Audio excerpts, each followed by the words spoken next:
It was a blustery winter's day. I needed life. I needed stimulation. I wanted adventure. One evening, a friend looked at me with wild eyes full of excited expectation. "Let's go to Canada this summer," she exclaimed. Ever since I was 14 years old and had seen a friend's photos of her trip to the Rockies, I had hoped that one day I too would get to see such breathtaking scenery for myself.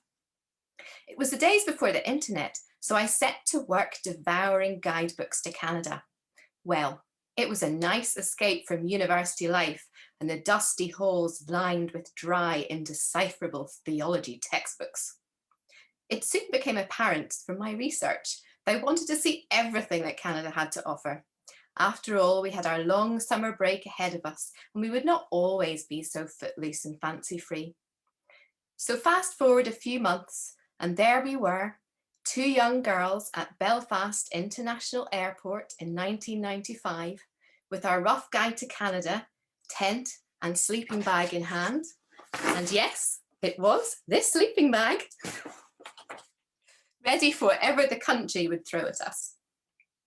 We started our epic journey on the Atlantic coast of Prince Edward Island, home of the famous Anne of Green Gables novel. We visited the house on which the novel was based and took a walk down Lover's Lane, hoping that one day we too would find our Gilbert Blythes amidst the shady poplars. We decided to go camping, but soon discovered that our wee tent looked pitifully inadequate alongside the huge camper vans and equipment that the locals had brought on their so-called camping holiday. I started to think I'd bitten off more than I could chew, thinking I could camp my way across Canada. Heck, I didn't even like camping, even as a brownie guide.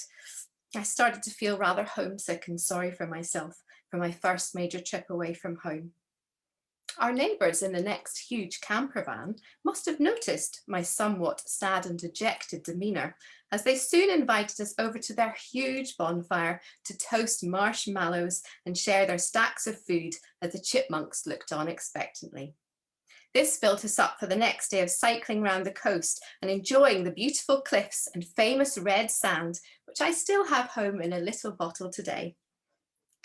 On the 1st of July, we shared Canada Day with the crowds in Charlottetown, watching spectacular fireworks and a moving outdoor musical theatre production. I must confess, a tear came to my eye as we joined in with the crowd singing "O Canada" and waving our maple leaf flags enthusiastically. All too soon, it was time to leave Prince Edward Island, and fellow travellers we met at the youth hostel gave us a lift to Halifax. Yes, we'd already given up sleeping in a tent after a couple of nights, despite dragging it all the way from Belfast. Halifax is a lovely, large, friendly seaport in Nova Scotia, and we made it there just in time for Canada's version of the military tattoo. The Celtic connection is particularly strong in Eastern Canada, and as we sat on top of the hill looking down at the sea and listening to the strains of the bagpipes, we couldn't help but feel strangely at home.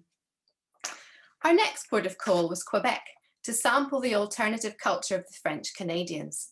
We arrived again just in time for their summer festival and were entertained by myriad street performers from clowns to fire eaters. Understanding Quebecois was a challenge, but we managed to make friends with some mime artists, believe it or not, who chatted away to us just using hand gestures and facial expressions. One night, I came home so exhausted that I tripped and sprained my ankle. As it swelled the size of a tennis ball, we decided a trip to the hospital was in order, unfortunately discovering it would cost $300 just to be seen, and that's before getting an x-ray, so I opted for frozen peas instead. After 2 days in bed with my peas, I hobbled on to capture the delights of Montreal, which became my favourite city in Canada, with such a great blend of culture, lively modernity, and French and English easily interchanged in the streets. It was soon time to head to the west, on a cheeky and very cheap internal flight to Calgary, Alberta, avoiding the 3-day coach trip through the endlessly flat Saskatchewan plains. Calgary was bursting with life as their famous stampede was in full swing and cowboy hats and boots abounded. We opted, however, for the quieter delights of the Glenbow Museum, which housed a fantastic array of First Nations, Métis and Inuit artefacts before heading on to the Rockies in all their glorious splendour. Now, we tried to give camping another chance here and set ourselves up in the foothills of Sulphur Mountain, surrounded by a lot of mosquitoes, wolves, bears, and other strange unidentified animals. After a 2.5-hour trek up the mountain, to our delight, we discovered an ice cream shop and a cable car down again, not something that I would imagine in the Mourne Mountains, and I had a good laugh about that.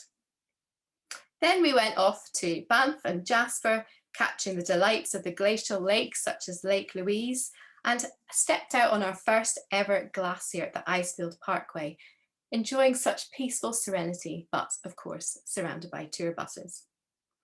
Then it was time to head over to Vancouver and across British Columbia, which is such a beautiful state, through countryside, taking in waterfalls along the way. I remember our tour guide getting very excited, stopping the bus to look at some kind of bird of prey and having a little laugh to myself, because that was something I saw on a regular occurrence when I went walking in the mountains back home. We found our accommodation for the night, which was in a converted railway carriage. We were lucky enough to capture a First Nations powwow in the little-known village of Squallix and watch the dancers of all ages competing in their traditional outfits. And when I was there, I managed to get a lovely First Nations bracelet, which I still wear, and a little stone bear who's captured a fish in its mouth. One little tiny story about that is I gave that to my Auntie Elizabeth when I got home. And just before she died, she said, "Anything you'd like to take to remember me from the house?" And I said, "I'll have my little Canadian bear back, please." And she looked at me with horror, thinking, give with one hand, take away with the other. But now I can remember both her and Canada when I have the little bear on my shelf. So that actually worked out quite well. Anyway, we eventually made it over to Vancouver, where I spent my 21st birthday at a restaurant called Brothers, where all the waiters walked around in monk's habits. So that was a little bit different. And then we left and went over to Vancouver Island to stay with my cousins in Duncan. And they showed us some new delights of things like tubing down the river in a great big tube, and seeing the other cultural pursuits such as the totem poles in Duncan. Now, after a month on the road, it was such a joy and a privilege to be able to stay with family and just to relax. But unfortunately, my lust for adventure was irrepressible, and I was determined I was going to get over to the west of the island so I could say, I've been to the Pacific and I've been to the Atlantic, and that's something that I'd always desired to do in part of that trip. So we took a bus to Tofino, we got to Long Beach, and we cycled through the rainforest on our bicycles. And it was with great pride that we finally looked out to the Pacific Ocean. But as they say, pride comes before a fall. And that very day I took off my ankle brace from my sprained ankle, I got bitten by a spider in the rainforest. My leg, my foot swelled up, absolutely enormous. I had a big allergic reaction, couldn't afford to go to the hospital, and back to the frozen peas for a couple of days to calm it down. So when we got back to Toronto to the airport, I was delirious on anti-allergy medication and I couldn't walk, and was given, rather embarrassingly, a wheelchair to get me around the airport. I remember actually sitting opposite a lady who gave me a very kind and sympathetic look, which was replaced by a little bit of shock and contempt when she discovered that I leapt up and started hopping on one leg in order to go to the toilet. Well, there I was at the end of my epic trip back at Belfast International Airport, getting whisked about in a wheelchair and then whisked to the hospital. But hey ho, it had all been worth it. Canada had been one of the most beautiful and diverse places I'd ever been to.